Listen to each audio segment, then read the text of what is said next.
Welcome to the ID10T podcast number 952. Let's immediately jump into the ID10T corkboard. Oh, by the way, I'm going to be performing in Madison, Wisconsin. Next weekend. So from this time, that would be the 26th, 27th, and 28th. I'll be there with Mike Furman and April Richardson. We'll be a comedy on state in Madison. Please don't snow while I'm there. Please. Please don't snow. Please don't. Katie, what else? Kim Petty writes, I'm a first-time exhibitor and would love to get some traffic to this event. It's the Patches and Pin Expo. Over 75 artists from around the globe are showcasing and selling patches and pins for one day only at Metropolitan West, 639 West 46th Street in New York. It's on Saturday, April 21st from 12 p.m. to 7 p.m. The website is patchesandpinexpo.com. $10 pre-sale, $20 at the door. Also, if you want to check out Kim on social media, you can find her at Hear Meow on Instagram. Also, go see some comedy and support a good cause on Monday 30th at Caroline's on Broadway. Farm Sanctuary is presenting a moving night of comedy featuring hilarious comedians Nikki Glazer, Julio Torres, Ashley Nicole Black, Mike Kaplan, and more. There will be free vegan snacks and 2 free drinks. Visit carolines.com or bit.ly/cowmedy, and that's cow-medi, like comedy with a cow. Comedy Night for more info or to buy tickets. Excellent. Thank you so much, Katie Levine. This episode is Antonio Banderas, who was just endlessly charming. He is. He was so wonderful and engaging. He was. And he was so interesting, too. He really was. I mean, he's such a force of magnetism that if he had just come over and said, I refuse to talk, I would have just stared at him for an hour with the podcast. And yet he was so wonderful and so thoughtful, and we played half a chess game afterwards, and then he had to go. But he's playing Picasso in the series Genius. The first season of Genius was about Einstein. This one's about Picasso.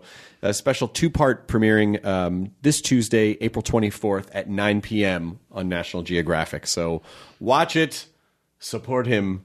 He's a very lovely man. He is. Antonio Banderas. I texted Anthony Darian and I said, "Why don't you have a Spanish accent?" I didn't tell him that I did. I used to do a bit in my act about how his voice as the Nasonex bee, that it was just so sensual. You know, it's like for a bee to be talking about, like opening up your airways. It was just like it's just so sexy for that, you know. But he was an absolute delight, and it was a pleasure to have him on. This episode brought to you by Dollar Shave Club.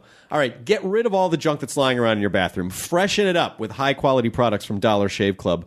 Members are going to get everything they need from the morning routine delivered right to the door. DollarShaveClub.com. You're going to look your best, feel your best, smell your best. Smells are important. They have razors, shave butter for shaving. Not cream, butter for Anthony shaving. uses it. He loves it. You know, he's like, you rub a little on your face, and then you have to be tempted to not lick it off your hand. Don't. The disclaimer: do not lick off your hand. Shampoo. They also have body wash, toothpaste, everything you need. Get an amazing high quality shave from Dollar Shave Club. Executive Razor. It is the best razor that you will ever have. Their Dr. Carver shave butter is fantastic. So it goes on clear, so you can see exactly where you're shaving, and because they deliver everything to you, you don't have to set foot in a store, wandering the aisles, sniffing things. Now a lot of the drugstores like put everything behind like a plastic, and they have to come out and open it for you. Or exactly. And then you got to get everyone's attention. And who wants that in a drugstore? But razor, shampoo, body wash, toothpaste, all of it there from Dollar Shave Club. Clean up your bathroom and your morning routine. Join Dollar Shave Club today for just $5. With free shipping, you're going to get the 6-blade executive razor, plus trial sizes of shave butter, body cleanser, and One Wipe Charlie's. Then you keep the blades coming for a few bucks more a month. Get yours at dollarshaveclub.com/ID10T. That's dollarshaveclub.com/ID10T to shave better and support this podcast, which is the episode number 952 of the ID10T podcast, Antonio Banderas. Katie, por favor. Houses and then stuff that was built in the 60s that just looks like it's about to fall down. So it's kind of Los Angeles. It's possible to buy some properties in this area still. Sure. That are, interesting, I suppose. No? Yeah. Like some of those houses, for example, you just can buy, tear it down, and just build. Yeah, people do. Oh, yeah, like the dumpy ones. Unfortunately, what happens, though, a lot of the time is people will buy a beautiful old Spanish house and they will either gut it and make it modern inside, which kills me, or they'll just they'll just No, I'm talking about the bad ones. yeah. Yeah, you can. A lot of those people just lived in, like, elderly people. They had just lived there for decades. Right. And so a lot of times, either they pass away or they're moved out by their family, and then they'll come up every once in a while. But yeah, there's still a lot of great houses. I have a house still there I have a house in New York, and a beautiful apartment in Central Park, and it's great, but I don't have anybody in New York, really. Right. I bought it at a certain time in my life because I thought, well, this is fine. When the kids go to university, Melanie and I, we can live in New York, have the Aspen house, and then Marbella in Spain. So it was all a strategy that... But I had the house in New York, and I don't have anybody in New York, but my family is still here. Oh. I mean, my daughter is studying in USC, Dakota lives here, Alexander has some rock band here, even Melanie, which I see her eventually, is here. So they are my family, even if we are divorced, Right. But they are still my family, so I'm going to buy a house here. And I was trying, a couple of years ago I came and I saw things there, but it's not that easy to find that thing that you're looking for. I'm not looking for something very big because I live in London. Right. And so something that two people can just actually keep the house. Right. Yeah. Just a nice house, but good, a good chunk of property so you can keep keep isolated a little bit. But it's great because the sort of the contemporary history of Los Angeles is not that old, but it would be fun to. I've never been to Spain, but I want to go and see this is what real old Spanish architecture looks like in person. Oh, yeah. I mean, I bought the house that I have in Malaga now is in front of a Roman theater that is 2,000 years old. Oh my God! And on top there is a Moorish castle that is 1,000. So, and everywhere you look, the cathedral is Renaissance from the 16 something. So everywhere that you look is very, but that's Europe. Yeah. Everywhere you look is old. When people come to our house, I go, "This was built in 1928. It's very old for Los Angeles." It's a joke, It's funny. The house was 1922, I think, the one down there in Hancock Park, and but they had the same feeling. Probably was the same architect as you said. It might have been, It might have been. Well, you should definitely come back to Los Angeles. I would love to, actually. I miss this city. It's interesting because when I got in here the other day, I didn't have that feeling until I got in here the other day. The other day was windy, and it was clean. The whole city was clean and beautiful. And I got at the hotel and I look outside and say, "Oh man, that's the place I did this. That's the place I wanted." Because I have a very, very high floor in the Four Seasons, and I could see everything. And I miss it. Yeah, there is a nice. I mean, I like to visit New York, but Los Angeles to me just it's such a sprawling city. But you kind of find your little arteries, and you go there, and then you really. New York has a lot of character, but sometimes too much. Too much of a character just confronts you. Well, I think in New York you sort of buy the location of the community that you want to be in. Yeah, it's true. But LA, you kind of form that community because you drive everywhere, so it's a little bit different. But I love it here. I really love it here. I saw the first episode of the show, and you're fantastic. Well, thank you. Oh my God, you're so. You're him. You're him. Well, if you like the first episode, I think you are going to love the series then, because it starts getting better and better and better and more complicated. The life of Pablo Picasso is. I knew very much about him because I was born in the same city that he was born, and so consequentially, I knew about him since the time I was a little kid. It was this kind of shadow of Picasso all over us Spaniards, and especially because at the time that I started being conscious of the existence of Picasso, it was still in the times that we had Franco as a dictator, and Spain was under a dictatorship. We got very little international heroes, and from my town, none except him. But he was enormous. He was this planet with this tremendous gravity, Picasso. And but when I started just doing the research for the movie, I started learning, a lot of things about his private life. It's complicated. It's very deep. complicated. Yeah, and it's such an interesting. The title of the series is really interesting because the idea of genius is very confusing to me because is it a thing that you? Yeah, I mean, in other it's words, not a definition, right? Yeah. I mean, I don't. Is it because do you think there was something that was just innately artistic about him, or because he was so obsessive, or because he worked so hard? I mean, is it because I think we have this very romantic idea that some people are just touched with a gift, Right. Well, it's very. We debate that. Everybody who has been involved in the show, the producers, directors, all the actors, when we have dinners on Saturday nights, what is a genius? And we try just to find a definition for a genius, and it's very difficult to actually find a definition for a genius. You can come with things like, a genius is a person who breaks the rules of the game and proposing something new, something that is better, something original and creative that affects a very large number of people. Mm-hmm. So you can go with something like that, but it's not exactly that. There are more nuances to the word genius than that.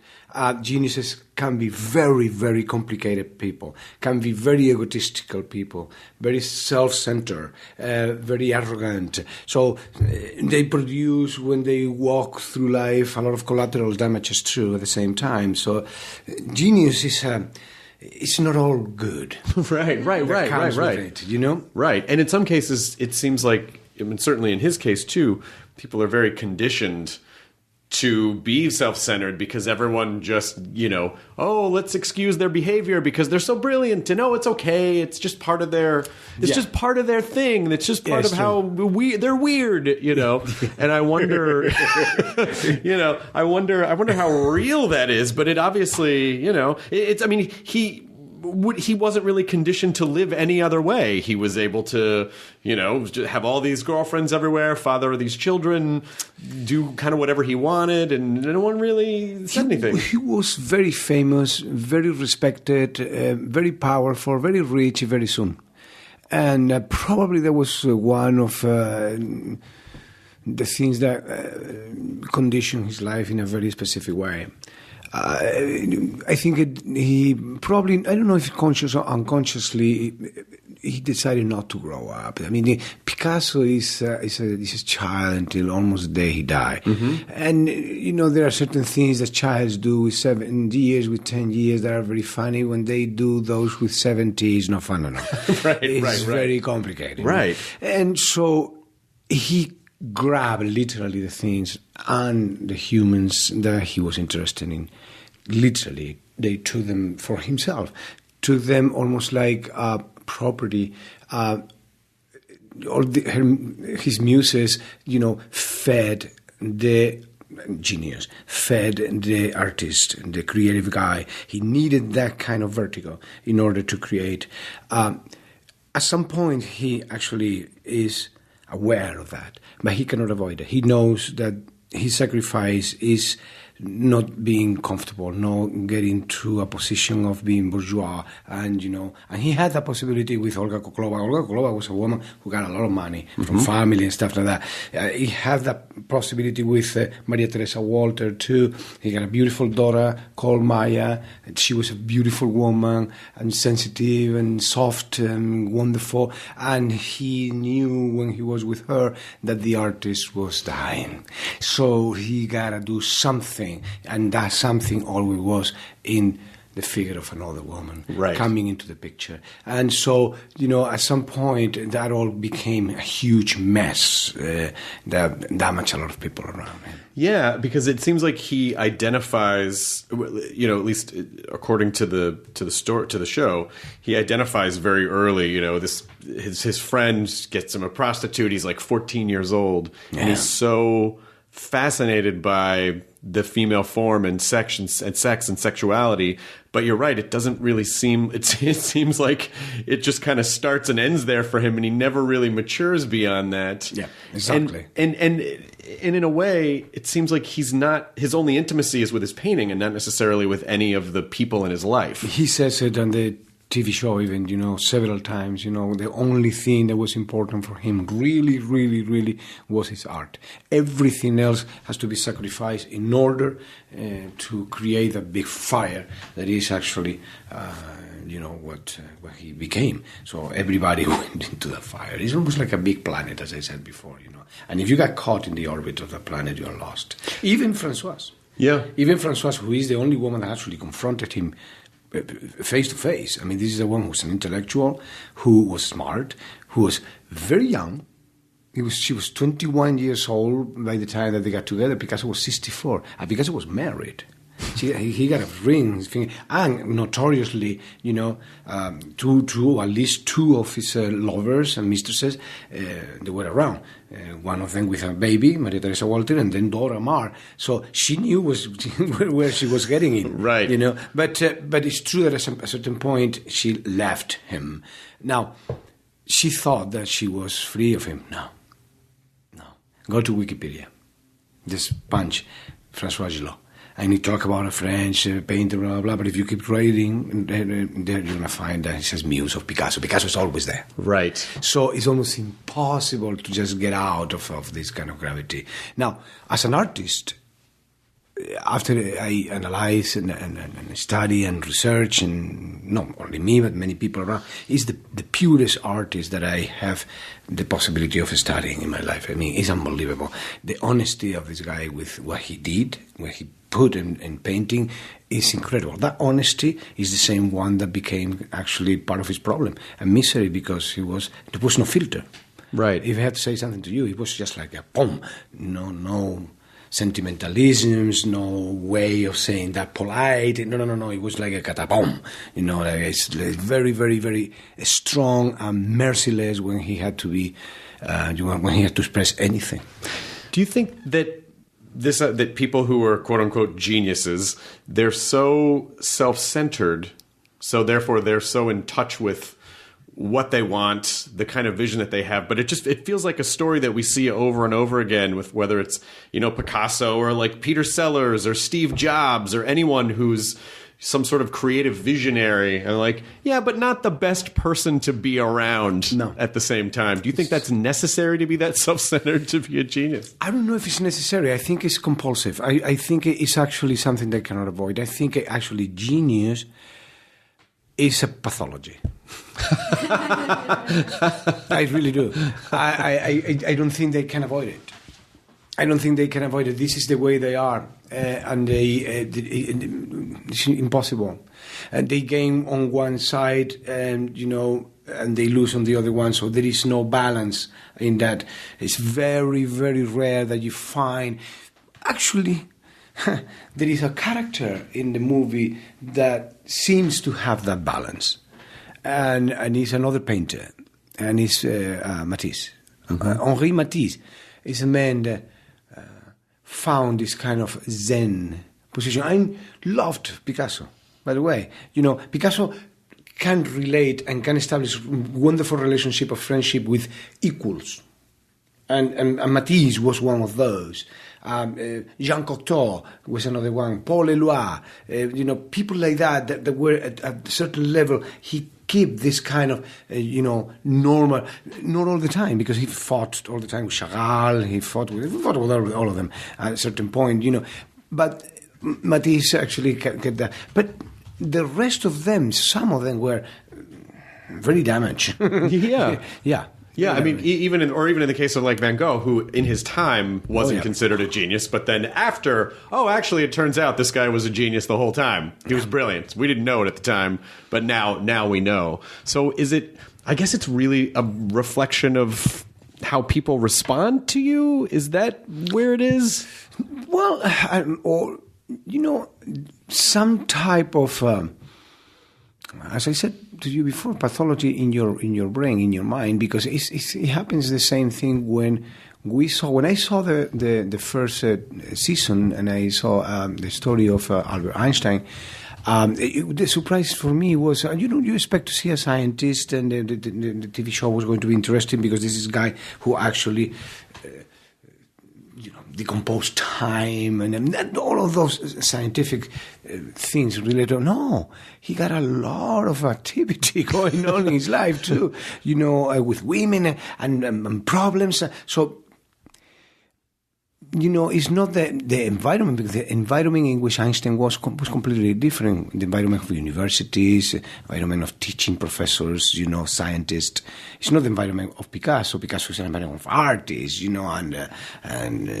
absenta, and, everything that represents, the beginning of the century in the Paris of the 1900s, at the end of the 1900s, and then the beginning of the 20th century. All of that, no. They kind of are the same. You analyze them, they move very, very in parallel lines. Mm-hmm. It's interesting because when National Geographic did it, when I saw Einstein, I thought that it was seeing the life of an artist. And when I did Picasso, we treated him sometimes like a scientist. Yeah. It's very interesting, because they're not so far away from each other. No, that's so funny you say that, because Steve Martin had this play called Picasso at the Lapin Agile. Uh-huh. And I think it was, it's this sort of... fictitious encounter where I think it's Einstein meets Picasso at this bar, and they have this contest where they both go off and do the thing they do in like 1 minute, and Einstein writes down a bunch of numbers and Picasso paints a thing.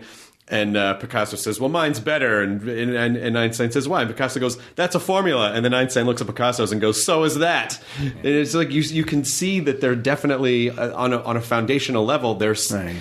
You're right. It's sort of basically kind of the same thing, but just a different expression. This is true. Yeah, it's true. It's like that, yeah. But I wonder, like, when people see Guernica and they see it, do they...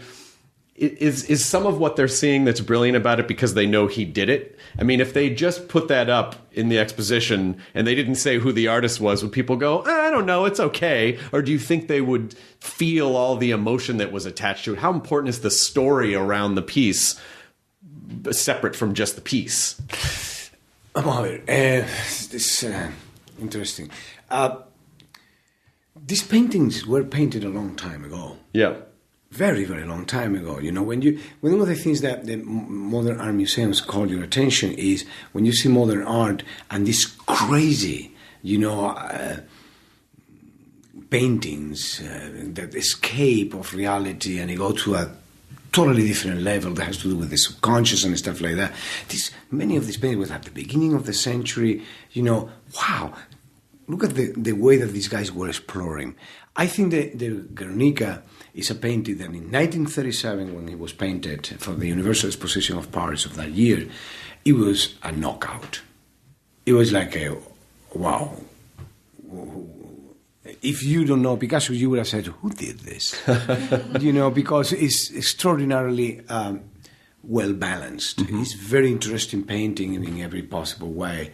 I think there was an interview that I saw. In all the research, I saw a lot of videos. And there was an interview with Man Ray, the photographer, surreal photographer, also friends with Picasso. And the interviewer at some point asked him, so, to understand surrealism, you have to have a great sense of humor. And the guy says, no, don't be wrong. We were almost like terrorists in our time. We were very serious, and we were very seriously taken.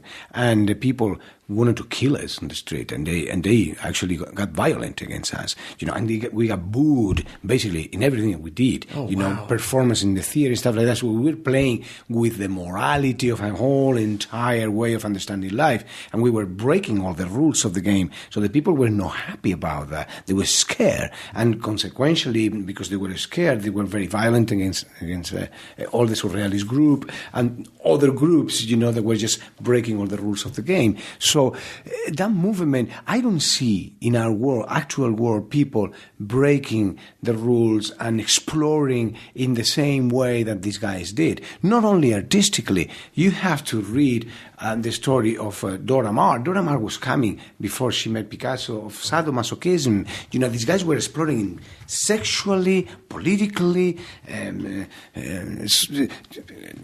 Russian Revolution, the Bolshevik Revolution was in 1917. So all of these things are coming from they were cooking something important there, and the art was a reflection of that. So if it wouldn't have been Picasso, I think the people would have said, whoa, that painting is extraordinary. When Picasso painted the Mademoiselle of Avignon, he knew that the painting was such an impact it was going to produce such an impact that for 10 years didn't show to anybody. 10 years. He got that painting against the wall. And only show to certain friends, because you see these women, because many people think there's the Mademoiselle of Avignon is from Avignon, France. No, Avignon is a street in Barcelona where there was a prostibulus that he used to go. So he painted all these prostitutes, in very, very sexual positions with masks that were coming from Africa. So he decomposed completely. That painting probably is the beginning of modern art in a way, So, no, they were absolutely conscious of what they were doing, and those expositions were like a punch in the mouth of many artists at the time that it was against them. The Renoirs, the old Renoirs, they didn't like these guys coming up, And it's interesting because later on, they had the same reactions, with the young painters. Of course. Yeah, there is a scene that I have with Matisse in the movie, and Matisse says, "Did you see this Jason Pollock?" and Picasso says, "Yeah, but that was it's just paint splattered on a canvas." And it's the point. So he started just doing the same game that they did with him. It seems like it's a tremendous amount of pressure when you start putting out a string of success after success, everything's well received, and then being able to take risks beyond that, because you would get very scared, I would imagine. You want to protect what you've built. Yeah. And he, even in the first episode, he says when they ask him to paint Guernica, he says, I don't know if I have anything. I don't know if I have it in me anymore. I don't know. Like it seems like he has a crisis moment. Yeah, exactly. So it seems like part of the package is being terrified that once you attain a certain status, that somehow it's gonna go away. Did you? I mean, as a performer, is that something that's ever in your mind, or do you just no, I'm just going to focus on each project, each day at a time, not worry about any of that stuff? No, but eventually you have those thoughts too. Eventually you think that way. You think, oh my God, I am losing something.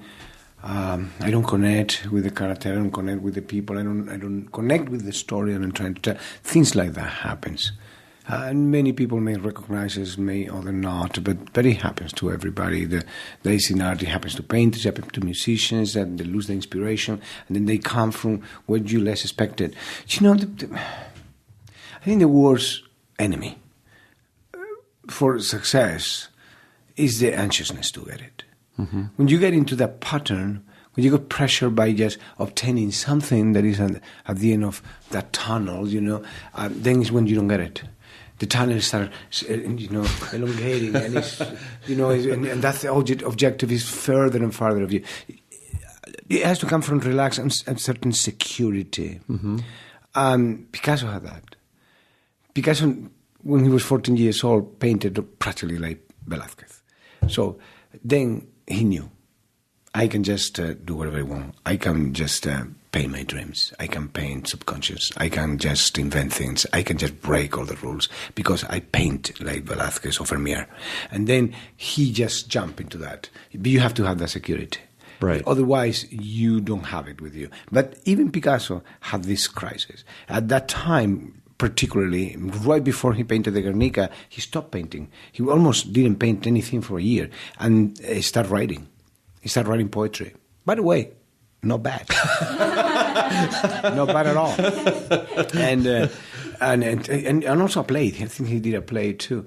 And then the Guernica opened again, the possibility to continue painting. But at that time, and I think it has to do also with the situation of craziness that he had in his life, with the women. Though he kind of... you saw it. He laughed with these two women fighting for him. Oh, loved it. Yeah, it almost seemed to. It was. I thought at least what I took away from that scene was that, he said, "Oh, I'm not."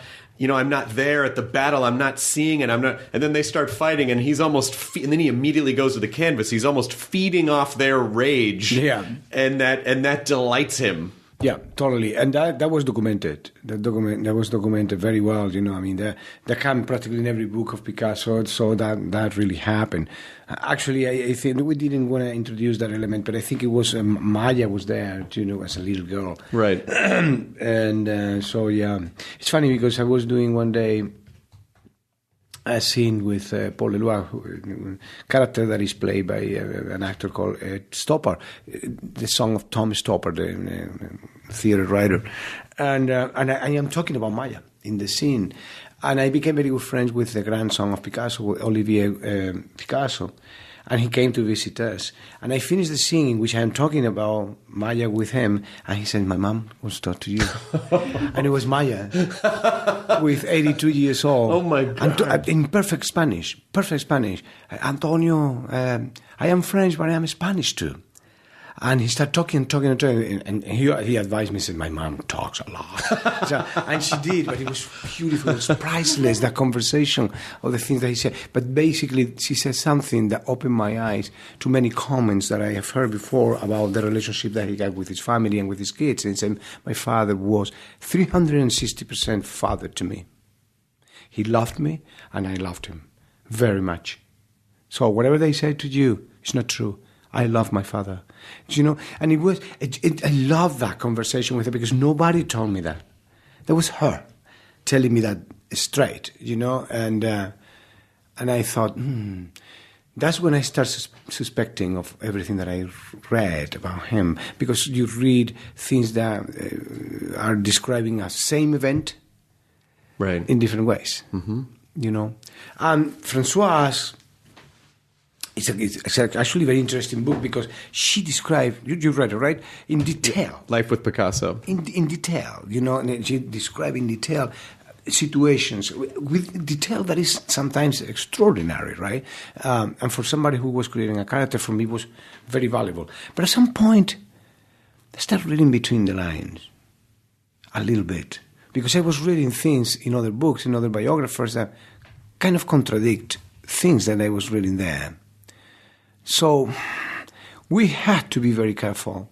I tried to be very careful when I was talking about him and when I was creating the character, because sometimes it's true that he becomes kind of a monster. Mm-hmm. It's true.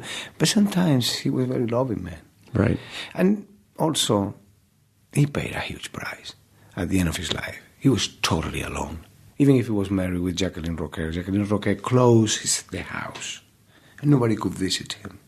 There is a scene in which he's asking, I don't know anything about my kids lately. He says, do they know that I had a surgery?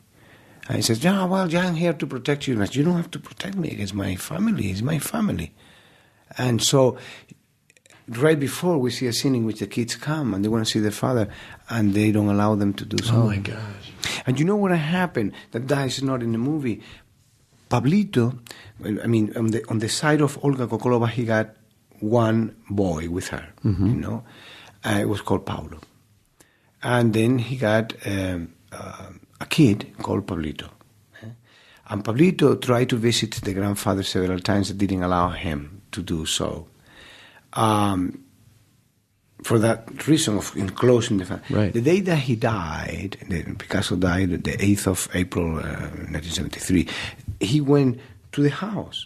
And the father didn't allow him to get in the house. Oh, my God. So, you know what he did? He went back to Mojon, the village, and he wrote kind of an ad saying, in the ad says, soy Pablito Picasso, grandson of Pablo Picasso. My grandfather died this morning. My family doesn't allow me to see him. Oh, and he put it over his neck, and he was all around town with this tag for the whole day. And when he finished that act, he went home and he drank a bottle of bleach. And he died 3 weeks after. Oh, so, the story of the Maria Teresa Walter, 40 years after, probably more, 40 years after they broke up, and Pablo Picasso continuously sent her letters, feeding actually that relationship still, and eventually had dinner with her and telephone calls and stuff like that. When Pablo Picasso died, she committed suicide those 2 years after. She wrote 9 letters to members of the family and hung herself. Oh, and then in 1986, Jacqueline Roquet, the last wife of Picasso, blew her brains off in a hotel in Madrid the day that she was presenting an exposition about Pablo Picasso. So the price of everything that happened around the life of Picasso has tremendous consequences, and he was absolutely alone at the end of his life. He used to go to the bullfights in the south of France with his best friend, and you know who his best friend was? His hairdresser, a guy from Spain called Arias. That was it. He didn't see his kids. He didn't see his ex-wife. He was absolutely alone at the end. Is there a cautionary tale? What is the cautionary tale? What do you think you learned from him? Well, that true artists pay a high price because there is a tremendous sacrifice behind every action they do. And the only thing that can feed themselves is through life and through people.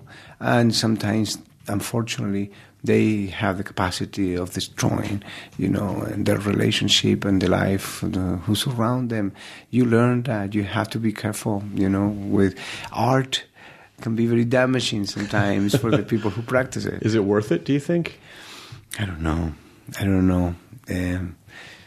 If we had Pablo Picasso here, probably he would laugh on us and say, "Well, come on, guys. What are you guys talking about? It's absolutely worth it." He would say something like that. But I am not completely sure that was what he thought. You know what? I didn't know this until I read this a couple days ago, but did you not speak English until like 1991 or 2? Is that 1991? And you came to do films here. I came because they called me to do a movie called The Mambo Kings. And I remember that. And I had an interview in London with the director, Arnie Glimcher, and he realized that I couldn't speak English. And so but he said to me, if you can learn these lines phonetically, I would like to just test you in New York. And so I went to New York, and for 3 days I was doing screen tests there. And at the end they said, "Okay, we're going to go with you." And so they hired me and they put me in Berlitz School. That was my beginning here in America. Yeah, I couldn't speak one word of English. If you said to me now, you're going to do a movie in China, in Chinese, it would be the same thing that at that time. English for me at that time was as that, as some very strange language. That's so interesting because I always wonder about performing art in other languages because, if you I would imagine if you're a performer, you probably have to have a certain understanding of the language and even the subtext and how, right? Because it's more than just words, definitely. And so, how do you, how do you start understanding? I mean, that's a whole other learning curve by that point. Well, in the Mambo Kings was absolutely justified. There are two brothers that they escaped from Cuba. And so they arrived to the United States without even speaking the language, and that you can see that in the movie. I mean, we perform that. Yeah. The beginnings of these guys. They don't know anybody, don't know anything, they don't know even to communicate. And so in the second movie, also in Philadelphia, I play a Spanish guy who actually has a relationship, in this case, a homosexual relationship with Tom Hanks, and so he had the same problem, So it was justified in my first characters in America. But then something interesting happened when you work in a different language. It's exactly what you said. It's not only words. Every word has a value, a psychological value for you. You say nostalgia, or you say country, or you say, boom, you have something in your brain. That said, I would say also that it sometimes could be an advantage that you don't have that emotional charge in the words. For example, for me it was way easier when I got to America to say I love you than to say te quiero. Because te quiero in Espanol or te amo got this charge. Sure. The word's very strong, but I love you, it's just words. So, it's like if you go to Spain, for example, and they teach you to say bad words, you say them because you don't know the value of them. And you say them freely in a table, and everybody will be like, "Oh my God," what he said. But for you, it's nothing. It's just a sound. There's no. That's so funny to use another language to emotionally disconnect. You can disconnect. Actually, what are some really good local Spanish swears? What are some good? I mean, I know. I hear in Los Angeles says, chinga su madre. You know, like you say, they say stuff, but like. Do you want me to say some? Yes. I heard one in a soccer match once that of course, that really caught my attention. I don't know if I can translate that exactly as it sounds in Spanish. In Spanish, sounds, no me cago en tu padre porque a lo mejor soy yo. Now, in English, that would be it's strong. Eh? Are you guys ready? Yes. So, okay. It's I am not going to take a shit in your father because I may be your father. That's so recursive. Oh my God, that's insane. It's insane. It's just sophisticated at the same time than brutal. It really is. Oh my God, I don't think we have that kind of eloquence with our swears. I would shit on you, but I might be your father. So I am not going to do it. So I'm not going to do it. I would debase you, but I might own you. Like I might. Oh my God, that's brilliant. Yeah, but in Spanish sounds better. In Spanish sounds like radical. You know, me cago en tu padre porque a lo mejor soy yo.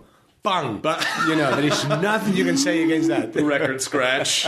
Everything stops. Oh my God, that's really incredible.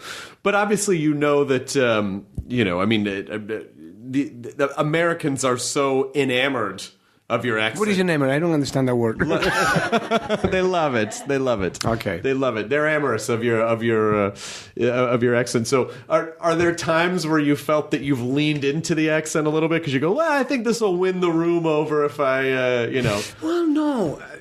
No, it's interesting because we can see it from two different sides. You know, for me, for example, I just came from doing a TV show here, one of those night shows. I don't want to say which one, but a night show. You have no idea how difficult that is for me. No idea. Because those shows, I mean, I'm talking with you now, but we are relaxed. There is no pressure. Right. We have time. I have time to think a little right. bit. I am here with you now, and I know that I don't have to be all the time funny, right. or I don't have to be anything. Right. We're talking, right? But in those shows, you have to have a certain rhythm. You have 6 minutes, basically. 7 minutes. And you have to have a certain rhythm, and you have to really do it there. Yeah. If you don't do it there, you're out. Now, the effort that I have to do, if to understand that rhythm and how I can position myself there, is very complicated. In Spanish, I can do it, of course, easy, because there are many years behind of doing these shows and stuff like that. But in English, it still is a challenge for me. Is there anything that you fell in love with about our culture that surprised you? Many things about America that surprised me and still surprise me. This is a wonderful project. America is one of it's almost like the most beautiful experiment that mankind has ever done, in a way. I remember I met Bill Clinton once, and he was fascinated by a movie, the first movie I directed, called Crazy in Alabama. It's a movie that goes through the civil rights movement and stuff like that. And we started talking, and he said to me, he asked me, so what do you like about America? What is that thing?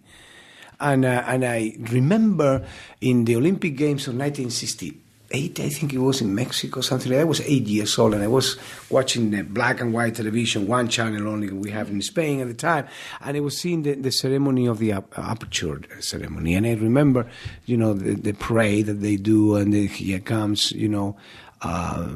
Japan, and they are all Japanese, and then they come Kenya, and they are all blacks, and here comes Sweden, and they are blonde, and then come America, and they were from everywhere. And that diversity for me was extraordinary. People from different races, with different faces, come parading under the same flag. And I thought, that's beautiful. And still now, I get kind of emotional with that. I don't know why, but that is something that I love. To see how a country can, with all the problems behind this that we had, I mean, I'm telling you, I did a movie about the civil rights movement, so I know about, the suffering of many communities and the Spanish community, and look at what's happening now with the walls, and the thing continues. But the project is there, and it survives, and it's still there, There is something, the Americans are believers. believers. In you see that I have done theater on Broadway. There is no better audience in the world than the audience on Broadway. You give them a little bit, and it's like, they want to have fun. They really go there in a positive attitude. You see, you go in a theater in Spain, and the people is looking at you like, let's see. Really? Let's see if you are worth what I spent in the ticket to watch. Prove to me. Prove to me, from A to Z, that you actually are going to entertain me. It's so interesting because we started this conversation talking about houses and homes and where you feel at home, being in New York or being here or being in London. Yeah. And we really kind of came back around to this sort of cultural idea of what home is, or maybe, and Picasso not necessarily ever really not feeling at home in the last days of his life. So what do you think, what is it that you think home is? What is home to you? Is it a community? Is it another person? Is it a structure? What is it to you? Home, if I have to say physically, what is home is Malaga. That's my home. And that's where I will end up my days, in Malaga. I have a poem written in a little pool that I have in a swimming pool in the terrace in a beautiful apartment that I have in there in Malaga. And it says, a la sombra de una barca me quiero tumbar un día y echarme toda la espalda y soñar con la alegría. Translating is, at the shade of a boat, I want to just lay down one day and put everything that I have lived in my back and dream about happiness. I would like to do that. That's really wonderful. Just to go there and just enjoy my hometown, with my people and tell them the stories of the adventures of my life. You know what I mean? I would love to do that someday. But it seems that actually now home, if I don't talk about a physical place, is where I am and with the people that I love. That is home, really. I want to learn that phrase you said because I want to write that in Spanish on my pool, and people go, "That's beautiful." And then you go, "What does it mean?" "Oh, it means I would shit on you. But if I would shit on your father, but I might be your father." Like I think I want to put that on my pool. If that's sure. You'll have to teach me how to say that. Okay. But this has been just so lovely talking to you, and are you? And in general, and you also you're such a lovely, nice guy. Like you seem so happy. Do you feel like do you feel in general like I'm doing it? I feel like I'm doing the things I set out to do, or do you feel? I have no complaints and no regrets, like that song says. No complaints and no regrets.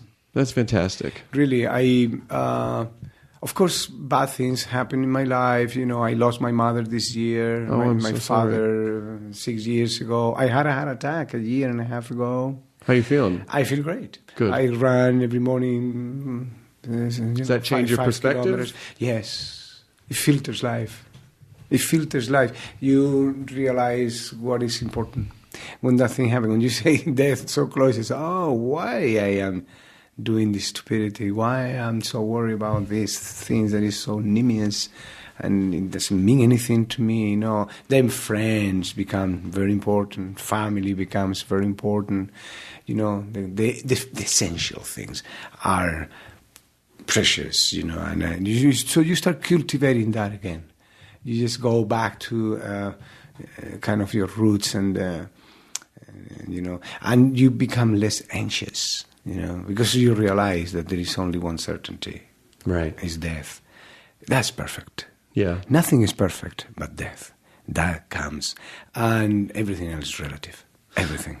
It's been an absolute pleasure to have you here. We tell people at the end of the podcast, we say, enjoy your burrito. It means enjoy your moment as you're having it. Yeah. But I think it would sound a lot better coming from you. Will you please tell people to enjoy their burrito? Absolutamente. Just enjoy your burrito, man, because it could be the last burrito of your life.